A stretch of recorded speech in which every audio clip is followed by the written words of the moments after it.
Hi everyone, I am Vikram Kuar. Welcome to my YouTube channel Education Success. Today session EPS यानी entrepreneurship. आज जो हम करने वाले हैं EPS यानी इंटरप्रेन्योरशिप, जो सब्जेक्टिव क्वेश्चन इस वीडियो में करवाएंगे। आप लोगों को सब्जेक्टिव क्वेश्चन इस वीडियो में करवाएंगे। यहाँ पर देख सकते हैं इंटरमीडिएट एग्जामिनेशन 2022 का एनुअल है और इंटरप्रेन्योरशिप का दिया गया है। क्या है? इंटरप्रेन्योरशिप का यानी इंटरप्राइजशिप का उद्यमिता का सब्जेक्टिव क्वेश्चन इस वीडियो में करवाएंगे, जो कि 2022 के एग्जाम के लिए बहुत ही इंपॉर्टेंट क्वेश्चन है। 2022 के एग्जाम में क्या है? बहुत ही इंपॉर्टेंट क्वेश्चन है। एनुअल एग्जाम और सेंटअप एग्जाम दोनों के लिए इंपॉर्टेंट क्वेश्चन है। तो वीडियो के अंत तक वॉच करना और एक एक क्वेश्चन को याद करते हुए चलना है, क्योंकि बहुत ही यानी पूरे बुक से हमने VVI क्वेश्चन लिए, पूरे बुक से VVI क्वेश्चन लिए। क्या? पूरे बुक से VVI क्वेश्चन लिए। बहुत ही इंपॉर्टेंट क्वेश्चन है। तो चलते हैं क्वेश्चन की ओर, बिना टाइम वेस्ट किए हुए आज का सेशन शुरू करते हैं। तो हमारे YouTube चैनल एजुकेशन सक्सेस को अभी तक आप लोगों ने चैनल को सब्सक्राइब नहीं किए तो सब्सक्राइब कर लीजिए। अगर आपको व्हाट्सएप या टेलीग्राम से जुड़ना है तो डिस्क्रिप्शन में लिंक दिया गया है, व्हाट्सएप नंबर भी दिया गया है, आप लोग जुड़ सकते हैं। एवरीडे यानी एवरीडे 7 बजे लाइव क्लास भी करवाया जाता है, तो आप लोग भी जुड़ सकते हैं। लाइव क्लास से भी हिंदी और इंग्लिश का एकदम स्पेशल लाइव क्लास 7 बजे करवाया जाता है। तो आज का सेशन शुरू करते हैं। तो यहाँ पर देख सकते हैं सब्जेक्टिव क्वेश्चन दिया गया है और जो कि करवाएंगे इंटरप्रेन्योरशिप का, और 5 नंबर का ये सब्जेक्टिव क्वेश्चन अभी करवाएंगे, 5 नंबर का। चलिए आज का सेशन शुरू करते हैं क्वेश्चन की ओर से। चलिए क्वेश्चन नंबर 1 है। क्वेश्चन नंबर 1 है, सूक्ष्म वातावरण से आप क्या समझते हैं? क्या पूछा? सूक्ष्म वातावरण से आप क्या समझते हैं? What do you understand by micro environment? Environment क्या पूछा? सूक्ष्म वातावरण से आप क्या समझते हैं? What do you understand micro environment? तो उत्तर होगा, क्या होगा? सूक्ष्म वातावरण उन शक्तियों का वर्णन होता है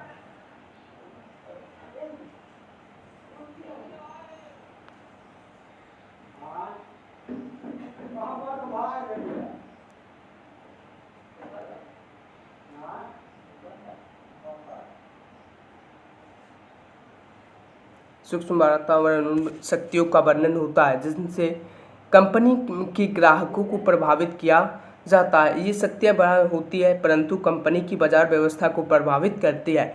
इन शक्तियों में माल की पूर्ति देने वाली मध्यस्थ, प्रतियोगी ग्राहक तथा जनता आती है। साधारणतः इन घटकों को नियंत्रित नहीं किया जा सकता है। घटक सूक्ष्म शक्तियों की अपेक्षा अधिक प्रभावी होते हैं। तो बहुत ही इंपॉर्टेंट क्वेश्चन है 2022 के एग्जाम के लिए। सूक्ष्म वातावरण से क्या आप समझते हैं? बहुत ही इंपॉर्टेंट क्वेश्चन है। और बढ़ते हैं नेक्स्ट क्वेश्चन की, क्वेश्चन नंबर 2। क्वेश्चन नंबर 2 है, बाजार वातावरण से आप क्या समझते हैं? क्वेश्चन नंबर 2 है, बाजार वातावरण से आप क्या समझते हैं? What do you mean by market environment? तो यहाँ पर 2019 में क्वेश्चन पूछा गया है। बहुत ही इंपॉर्टेंट क्वेश्चन है। क्या वस्तु विपणन की कार्य एक निश्चित वातावरण में संपादित का है? क्या है? बाजार वातावरण से आप क्या समझते हैं? वस्तु विपणन की कार्य एक निश्चित वातावरण में संपादित का है। और नीचे इतना ही था। तो क्वेश्चन नंबर यानी 2 नंबर का ये पूछा जाएगा आप लोगों को, बाजार वातावरण से आप क्या समझते हैं? तो वस्तु विपणन की कार्य एक निश्चित वातावरण में समीप देत किया का है। चलिए अब next question number 3। Question number 3 है, प्रवृत्ति का उद्यमिता पर क्या प्रभाव पड़ता है?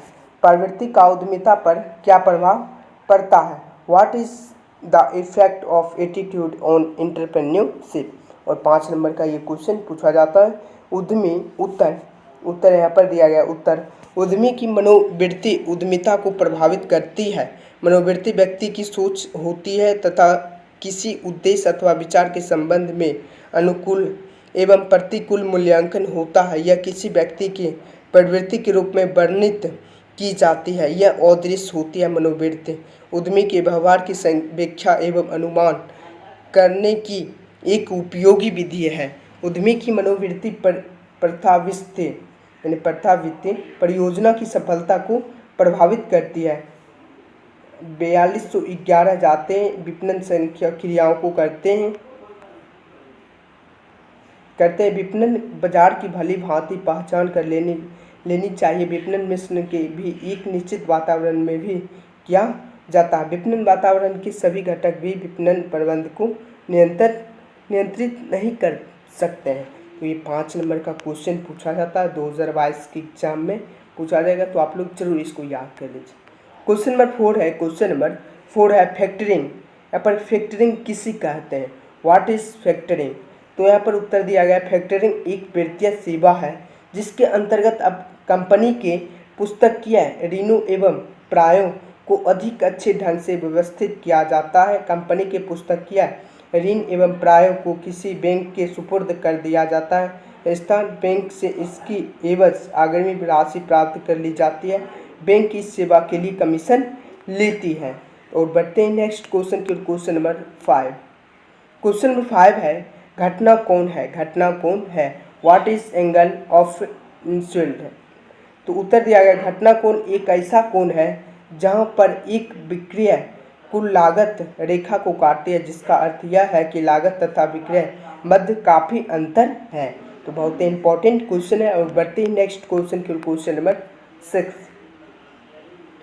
क्वेश्चन नंबर 6 है एक अच्छी पूर्वानुमान पद्धति की क्या कसौटी है।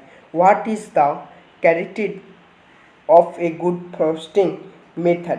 तो उत्तर है एक अच्छी पूर्वानुमान पद्धति की निम्न कसौटी है। ऑप्शन नंबर ए है मिथ्याविता, और बी है सामयिक अनुरक्षण, और सी है शुद्धता, और 4 है यानी उपलब्धता, और डी है यानी 5 है सरलता एवं धारण की सुगमता। तो next question number 7। Question number 7 है विपणन अनुसंधान क्या है। विपणन अनुसंधान क्या है, व्हाट इज मार्केटिंग रिसर्च। ऑफ उत्तर दिया गया है विपणन अनुसंधान के अंतर्गत सभी विपणन क्रियाओं को गहन किया जाता है। इसके अंतर्गत प्रायः यह जानने का प्रयास किया जाता है उपभोक्ता क्या चाहता है, उससे किसी मूल्य पर कितनी मात्रा में वस्तु की आवश्यकता होगी, उससे वस्तु की कब कितनी मात्रा में आवश्यकता होगी, इसके अतिरिक्त किसी तरह से का विज्ञापन एवं वितरण व्यवस्था पसंद करता है। इस प्रकार का क्वेश्चन था 7। और बढ़ते हैं नेक्स्ट क्वेश्चन की, क्वेश्चन नंबर 8। क्वेश्चन नंबर 8 है मांग पूर्वानुमान की सांख्यिकी विधि क्या होती है। What is the statistical method of demonstrated. तो उत्तर दिया गया मांग पूर्वानुमान की गणना सांख्यिकी विधि के द्वारा भी की जा सकती है। सांख्यिकी विधि के अंतर्गत काल श्रेणी, प्रतिगमन, अंतरण यानी आंतरगण और एवं बाह्यगण इत्यादि को शामिल किया जाता है। तो ये क्वेश्चन नंबर 8 का आंसर तो आप लोग याद कर लीजिए, बहुत ही इंपॉर्टेंट क्वेश्चन है। क्वेश्चन नंबर 9 है परिस्थितियों व्यवहारिकता क्या है।